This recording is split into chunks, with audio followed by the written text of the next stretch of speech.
Assalamualaikum. Hello everyone. I am Samuel. Welcome to our 3-minute English spoken class. Today our lesson about 800 words. So let's get started. আজকে আমাদের ইংরেজি কথোপকথন ক্লাসে স্বাগতম। আজকে আমাদের অধ্যায় হচ্ছে 68টি শব্দ নিয়ে। চলুন শুরু করি। ব্রেক অর্থ ভাঙা। I broke one of my plate. আমি আমার একটি থালা ভেঙে ফেলেছি। Number 2, কাট অর্থ কেটে ফেলা। The boy fell and has deep cut on his leg. ছেলেটি পড়ে গেল এবং তার পায়ে বেশ কেটে গেল। Number 3, vacuum cleaner. This vacuum cleaner is very quiet.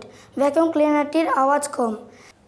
Number 4, check in অর্থ পৌঁছে হাজিরা দেওয়া। I will check in at 10 PM. আমি রাত 10টায় পৌঁছে হাজিরা দিব। Number 5, sprain অর্থ মচকানো। The athlete sprained his ankle. খেলোয়াড়টি তার গোড়ালি মচকে ফেলেছে। তো বন্ধুরা, আজকে এ পর্যন্তই। আমাদের ভিডিওটি ভালো লেগে থাকলে লাইক, কমেন্ট এবং শেয়ার করবেন। দেখা হবে আবার নেক্সট ভিডিওতে। আসসালামু আলাইকুম, গুড বাই।